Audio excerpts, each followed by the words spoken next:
Chapter 45 of the Count of Monte Cristo by Alexandre Dumas. Chapter 45. The Rain of Blood. As the jeweller returned to the apartment, he cast around him a scrutinizing glance, but there was nothing to excite suspicion, if it did not exist, or to confirm it if it were already awakened. Caderousse's hands still grasped the gold and banknotes, and La Carconte called up her sweetest smiles while welcoming the reappearance of their guest.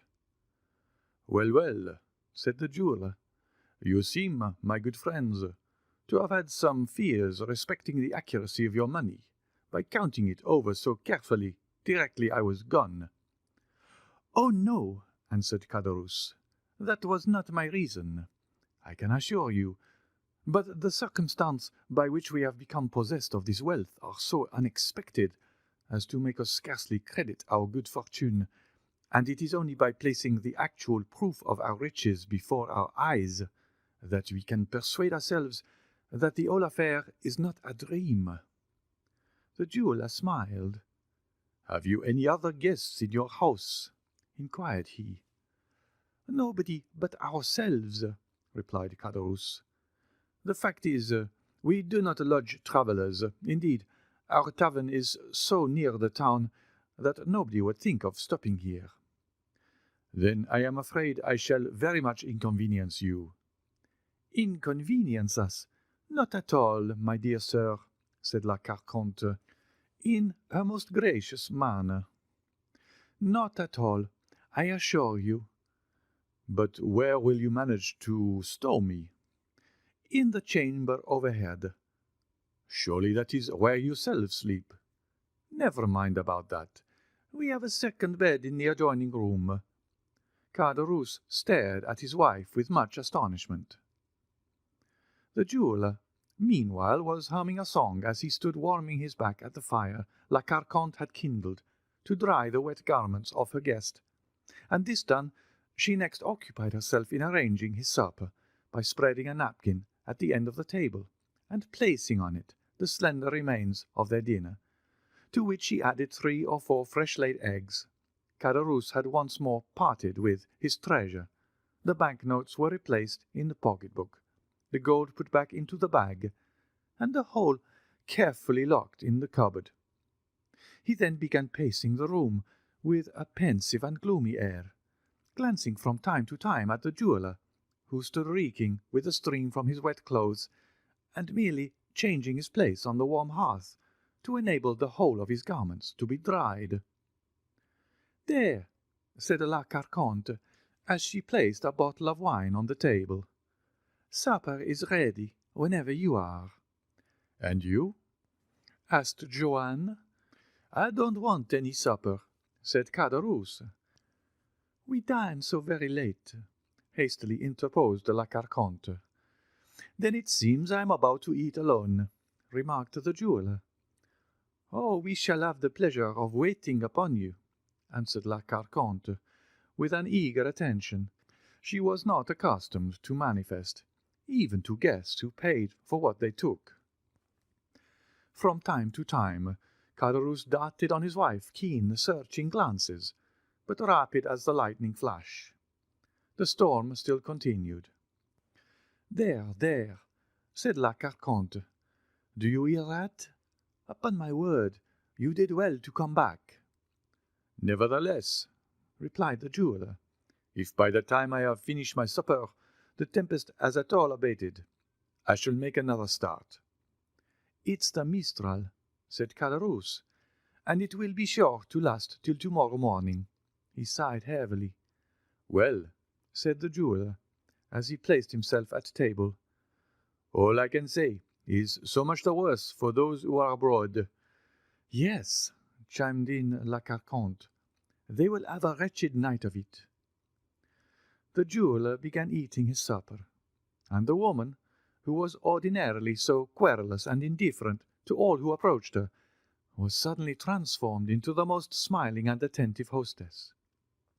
Had the unhappy man, on whom she lavished her assiduities, been previously acquainted with her, so sudden an alteration might well have excited suspicion in his mind, or at least have greatly astonished him. Caderousse, meanwhile, continued to pace the room in gloomy silence, sedulously avoiding the sight of his guest, but as soon as the stranger had completed his repast, the agitated innkeeper went eagerly to the door and opened it. "I believe the storm is over," said he, but as if to contradict his statement, at that instant a violent clap of thunder seemed to shake the house to the very foundation, while a sudden gust of wind, mingled with rain, extinguished the lamp he held in his hand. Trembling and awestruck, Caderousse hastily shut the door and returned to his guest, while La Carconte lighted a candle by the smouldering ashes that glimmered on the hearth. "You must be tired," said she to the jeweller. "I have spread a pair of white sheets on your bed. Go up when you are ready, and sleep well."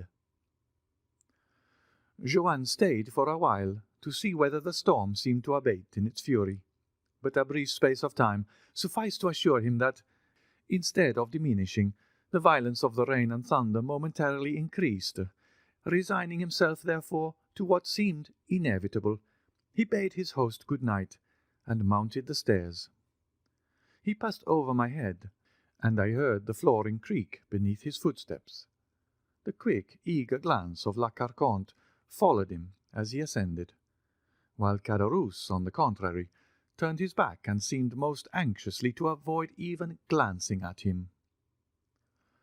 All these circumstances did not strike me as painfully at the time as they have since done.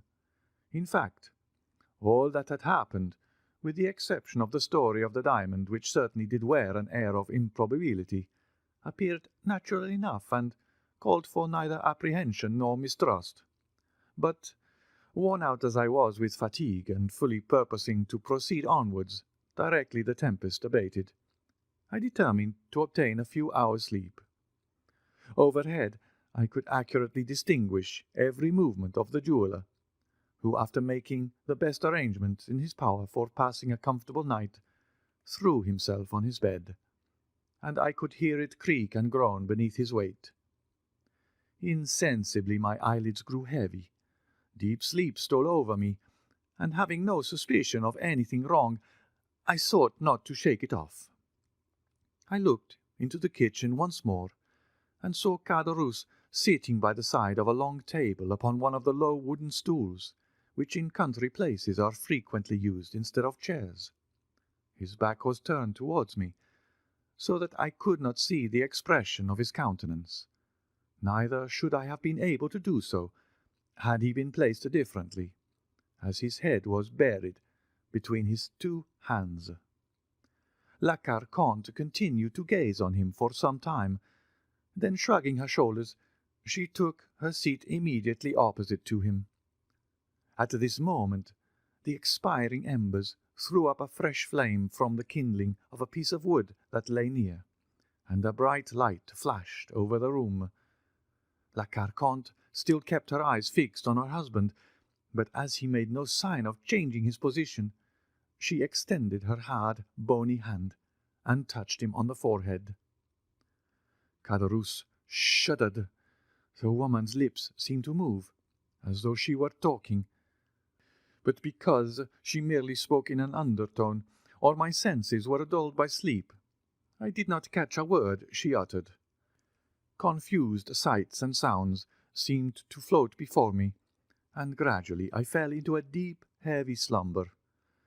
How long I had been in this unconscious state I know not, when I was suddenly aroused by the report of a pistol, followed by a fearful cry. Weak and tottering footsteps resounded across the chamber above me, and the next instant a dull, heavy weight seemed to fall powerless on the staircase. I had not yet fully recovered consciousness, when again I heard groans, mingled with half-stifled cries, as if from persons engaged in a deadly struggle. A cry more prolonged than the others, and ending in a series of groans, effectually roused me from my drowsy lethargy. Hastily raising myself in one arm, I looked around, but all was dark, and it seemed to me as if the rain must have penetrated through the flooring of the room above, for some kind of moisture appeared to fall, drop by drop, upon my forehead, and when I passed my hand across my brow, I felt that it was wet and clammy. To the fearful noises that had awakened me had succeeded the most perfect silence, unbroken, save by the footsteps of a man walking about in the chamber above. The staircase creaked. He descended into the room below, approached the fire, and lit a candle. The man was Caderousse. He was pale, and his shirt was all bloody.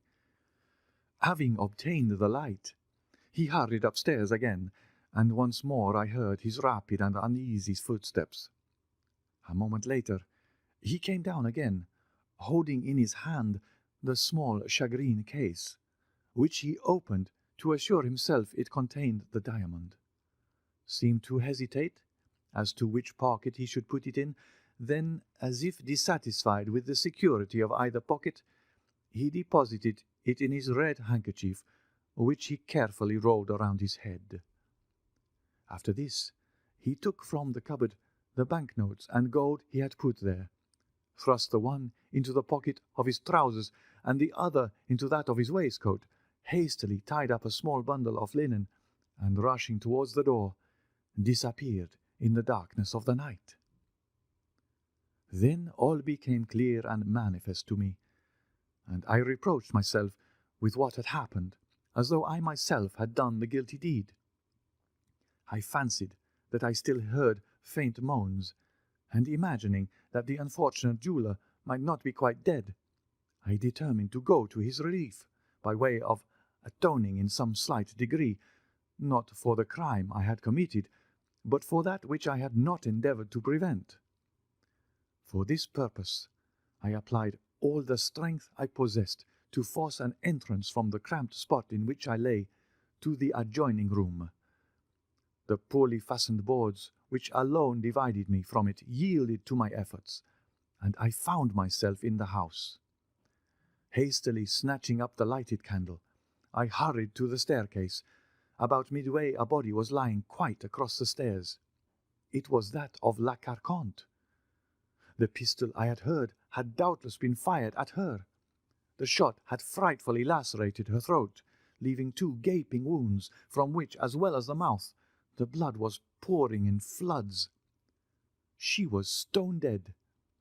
I strode past her and ascended to the sleeping chamber, which presented an appearance of the wildest disorder. The furniture had been knocked over in the deadly struggle that had taken place there, and the sheets, to which the unfortunate jeweller had doubtless clung, were dragged across the room. The murdered man lay on the floor, his head leaning against the wall, and about him was a pool of blood which poured forth from 3 large wounds in his breast. There was a 4th gash, in which a long table knife was plunged up to the handle. I stumbled over some object. I stooped to examine. It was the 2nd pistol, which had not gone off, probably from the powder being wet. I approached the jeweller, who was not quite dead, and at the sound of my footsteps and the creaking of the floor, he opened his eyes, fixed them on me with an anxious and inquiring gaze, moved his lips as though trying to speak, then, overcome by the effort, fell back and expired. This appalling sight almost bereft me of my senses, and finding that I could no longer be of service to any one in the house, my only desire was to fly. I rushed towards the staircase, clutching my hair and uttering a groan of horror. Upon reaching the room below, I found 5 or 6 custom house officers and 2 or 3 gendarmes, all heavily armed. They threw themselves upon me. I made no resistance. I was no longer master of my senses. When I strove to speak, a few inarticulate sounds alone escaped my lips. As I noticed the significant manner in which the whole party pointed to my blood-stained garments, I involuntarily surveyed myself, and then I discovered that the thick warm drops that had so bedewed me as I lay beneath the staircase must have been the blood of La Carconte. I pointed to the spot where I had concealed myself. "What does he mean?" asked a gendarme. One of the officers went to the place I directed. "He means," replied the man upon his return, "that he got in that way." And he showed me the hole I had made when I broke through. Then I saw that they took me for the assassin. I recovered force and energy enough to free myself from the hands of those who held me, while I managed to stammer forth, "I did not do it. Indeed, I did not." A couple of gendarmes held the muzzles of their carbines against my breast. "Stir but a step," said they, "and you are a dead man." "Why should you threaten me with death," cried I, "when I have already declared my innocence?" "Tush, tush," cried the men. "Keep your innocent stories to tell the judge at Nîmes. Meanwhile, come along with us, and the best advice we can give you to do is unresistingly." Alas, resistance was far from my thoughts. I was utterly overpowered by surprise and terror, and without a word I suffered myself to be handcuffed and tied to a horse's tail, and thus they took me to Nîmes. I had been tracked by a customs officer, who had lost sight of me near the tavern. Feeling certain that I intended to pass the night there, he had returned to summon his comrades, who just arrived in time to hear the report of the pistol, and to take me in the midst of such circumstantial proofs of my guilt as rendered all hopes of proving my innocence utterly futile.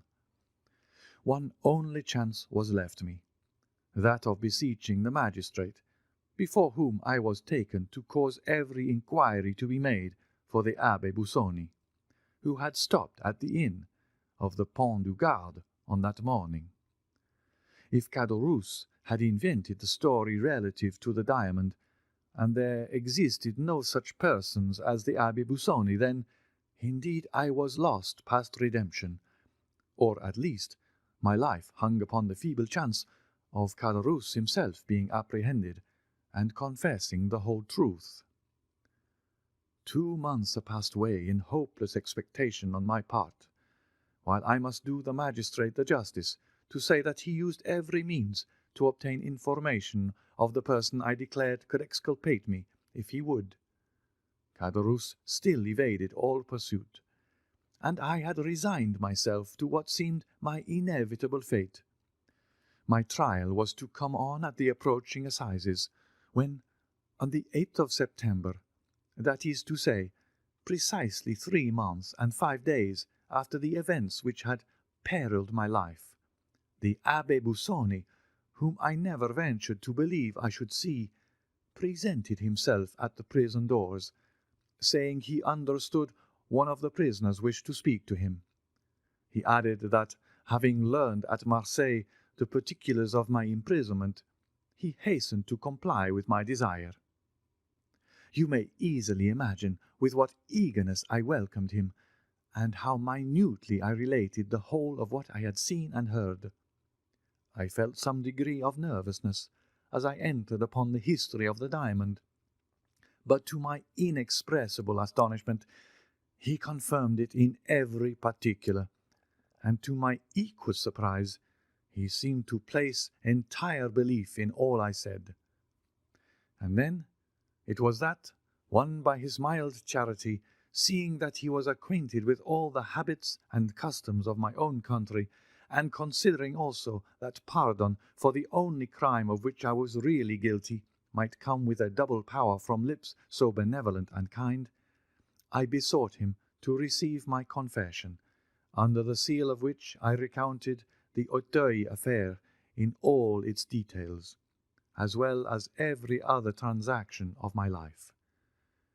That which I had done by the impulse of my best feelings produced the same effect as though it had been the result of calculation. My voluntary confession of the assassination at Auteuil proved to him that I had not committed that of which I stood accused. When he quitted me, he bade me be of good courage, and to rely upon his doing all in his power to convince my judges of my innocence. I had speedy proofs that the excellent Abbé was engaged in my behalf, for the rigours of my imprisonment were alleviated by many trifling though acceptable indulgences, and I was told that my trial was to be postponed to the assizes following those now being held in the interests it pleased Providence to cause the apprehension of Caderousse, who was discovered in some distant country and brought back to France, where he made a full confession, refusing to make the fact of his wife's having suggested and arranged the murder any excuse for his own guilt. The wretched man was sentenced to the galleys for life, and I was immediately set at liberty. "And then it was, I presume," said Monte Cristo, "that you came to me as the bearer of a letter from the Abbé Busoni." "It was, your Excellency. The benevolent Abbé took an evident interest in all that concerned me. "Your mode of life as a smuggler," said he to me one day, "will be the ruin of you. If you get out, don't take it up again." "But how," inquired I, "am I to maintain myself and my poor sister?"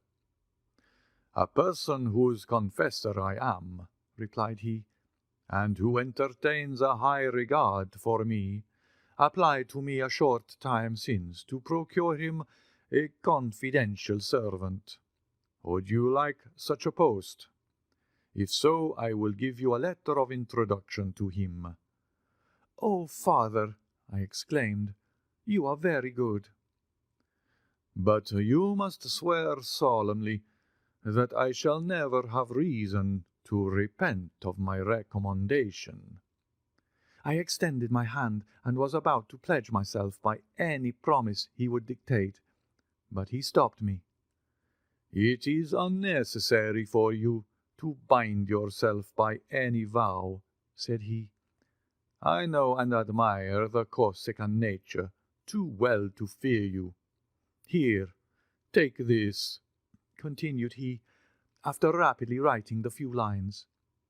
"I brought them to your Excellency, and upon receipt of which you deigned to receive me into your service, and proudly I ask whether your Excellency has ever had cause to repent having done so."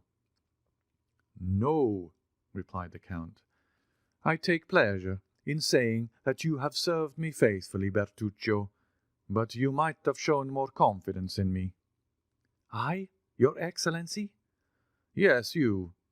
How comes it that, having both a sister and an adopted son, you have never spoken to me of either?" "Alas, I have still to recount the most distressing period of my life. Anxious, as you may suppose, I was to behold and comfort my dear sister. I lost no time in hastening to Corsica, but when I arrived at Rogliano, I found a house of mourning the consequences of a scene so horrible that the neighbors remember and speak of it to this day. Acting by my advice, my poor sister had refused to comply with the unreasonable demands of Benedetto, who was continually tormenting her for money, as long as he believed there was a sou left in her possession. One morning that he demanded money, threatening her with the severest consequences if she did not supply him with what he desired, he disappeared and remained away all day, leaving the kind-hearted Assunta, who loved him as if he were her own child, to weep over his conduct and bewail his absence. Evening came, and still with all the patient solicitude of a mother, she watched for his return. As the 11th hour struck, he entered with a swaggering air, attended by two of the most dissolute and reckless of his boon companions. She stretched out her arms to him, but they seized hold of her, and one of the three, none other than the accursed Benedetto, exclaimed, "Put her to torture, and she'll soon tell us where her money is." It unfortunately happened that our neighbor Vasilio was at Bastia, leaving no person in his house but his wife, No human creature beside could bear or see anything that took place within our dwelling. Two held poor Assunta, who, unable to conceive that any harm was intended to her, smiled in the face of those who were soon to become her executioners. The third proceeded to barricade the doors and windows, then returned, and the three united in stifling the cries of terror incited by the sight of these preparations, and then dragged Assunta, feet foremost, towards the brazier, expecting to wring from her an avowal of where her supposed treasure was secreted.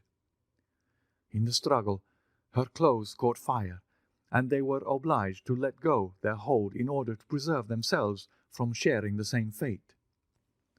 Covered with flames, Assunta rushed wildly to the door, but it was fastened. She flew to the windows, but they were also secured. Then the neighbors heard frightful shrieks. It was Assunta calling for help.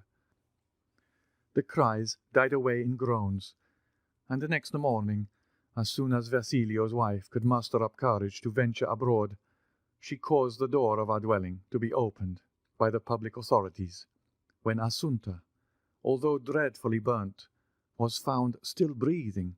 Every drawer and closet in the house had been forced open, and the money stolen. Benedetto never again appeared at Rogliano, neither have I since that day either seen or heard anything concerning him. It was subsequently to these dreadful events that I waited on your Excellency, to whom it would have been folly to have mentioned Benedetto, since all trace of him seemed entirely lost, or of my sister, since she was dead. "And in what light did you view the occurrence?" inquired Monte Cristo. "As a punishment for the crime I had committed," answered Bertuccio. "Oh, those Villefort are an accursed race." "Truly they are," murmured the Count in a lugubrious tone. "And now," resumed Bertuccio, "your Excellency may perhaps be able to comprehend that this place, which I revisit for the first time, this garden, the actual scene of my crime, must have given rise to reflection of no very agreeable nature, and produced that gloom and depression of spirits which excited the notice of your Excellency, who was pleased to express a desire to know the cause. At this instant, a shudder passes over me as I reflect that possibly I am now standing on the very grave in which lies Monsieur de Villefort, by whose hand the ground was dug to receive the corpse of his child." "Everything is possible," said Monte Cristo, rising from the bench on which he had been sitting. "Even," he added in an inaudible voice, "even that the procureur be not dead. The Abbé Busoni did right to send you to me," he went on in his ordinary tone, "and you have done well in relating to me the whole of your history, as it will prevent my forming any erroneous opinions concerning you in future. As for that Benedetto, who so grossly belied his name, have you never made any effort to trace out whether he has gone or what has become of him?" "No, far from wishing to learn whither he has betaken himself. I should shun the possibility of meeting him, as I would a wild beast. Thank God, I never have heard his name mentioned by any person, and I hope and believe he is dead."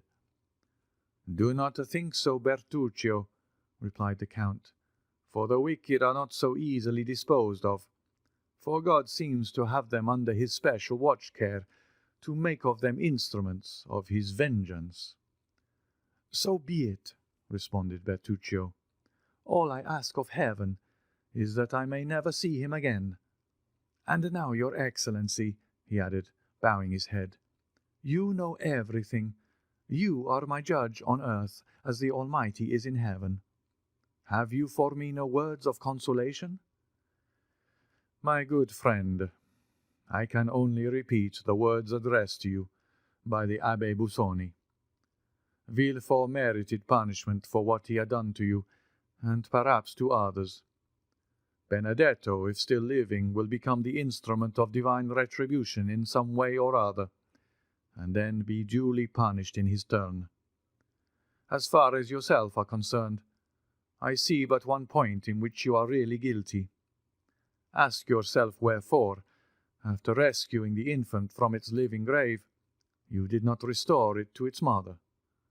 There was the crime, Bertuccio. That was where you became really culpable. True, Excellency, that was the crime, the real crime, for in that I acted like a coward. My first duty, directly I had succeeded in recalling the babe to life, was to restore it to its mother. But in order to do so I must have made close and careful inquiry, which would in all probability have led to my own apprehension, and I clung to life, partly on my sister's account, and partly for the feeling of pride inborn in our hearts, of desiring to come off untouched and victorious in the execution of our vengeance. Perhaps, too, the natural and instinctive love of life made me wish to avoid endangering my own. And then again, I am not as brave and courageous as was my poor brother. Bertuccio hid his face in his hands as he uttered these words, while Monte Cristo fixed on him a look of inscrutable meaning.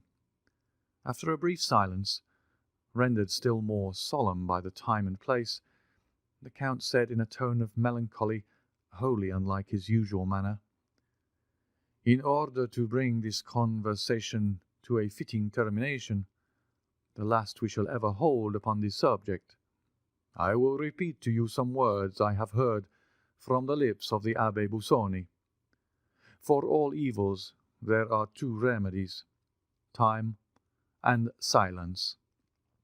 And now leave me, Monsieur Bertuccio, to walk alone here in the garden. The very circumstances which inflict on you as a principal in the tragic scene enacted here such painful emotions are to me, on the contrary, a source of something like contentment, and serve but to enhance the value of this dwelling in my estimation. The chief beauty of trees consists in the deep shadow of their umbrageous boughs, while fancy pictures a moving multitude of shapes and forms flitting and passing beneath that shade. Here I have a garden laid out in such a way as to afford the farthest scope for the imagination, and furnished with thickly grown trees, beneath whose leafy screen a visionary like myself may conjure up phantoms at will. This to me, who expected but to find a blank enclosure surrounded by a straight wall, is, I assure you, a most agreeable surprise. I have no fear of ghosts, and I have never heard it said that so much harm had been done by the dead during 6,000 years as is wrought by the living in a single day. Retire within, Bertuccio, and tranquillize your mind. Should your confessor be less indulgent to you in your dying moments than you found the Abbé Busoni, send for me, if I am still on earth, and I will soothe your ears with words that will effectually calm and soothe your parting soul, ere it goes forth to traverse the ocean called eternity." Bertuccio bowed respectfully and turned away, sighing heavily. Monte Cristo, left alone, took 3 or 4 steps onwards and murmured, "Here, beneath this plane tree, must have been where the infant's grave was dug. There is a little door opening into the garden.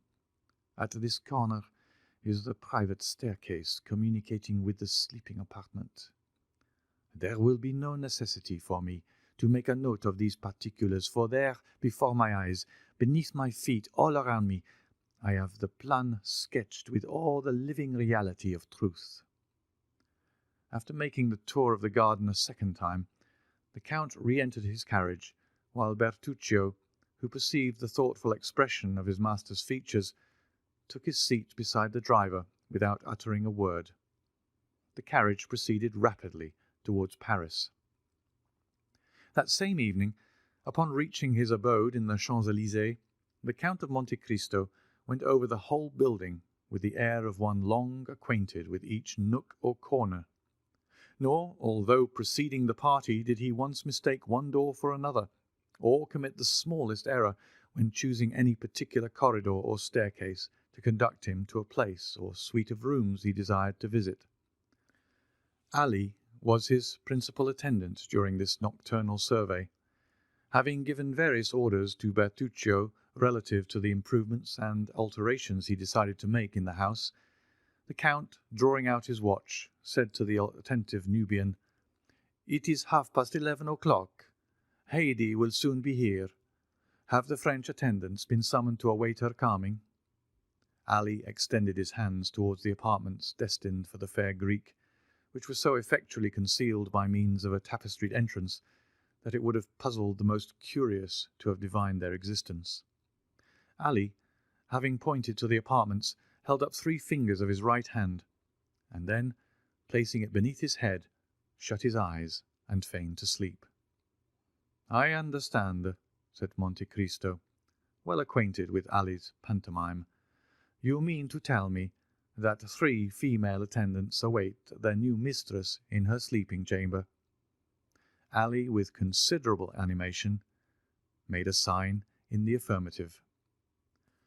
"Madame will be tired tonight," continued Monte Cristo, "and will, no doubt, wish to rest. Desire the French attendants not to weary her with questions, but merely to pay their respectful duty and retire. You will also see that the Greek servants hold no communication with those of this country." He bowed. Just at that moment voices were heard hailing the concierge. The gate opened, a carriage rolled down the avenue and stopped at the steps.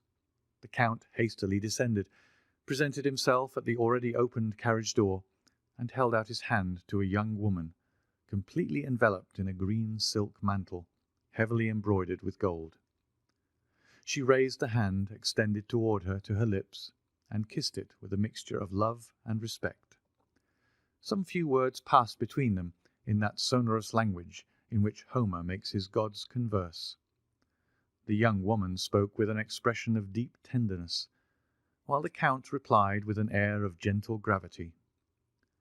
Preceded by Ali, who carried a rose-coloured flambeau in his hand, the newcomer, who was no other than the lovely Greek who had been Monte Cristo's companion in Italy, was conducted to her apartments, while the Count retired to the pavilion reserved for himself.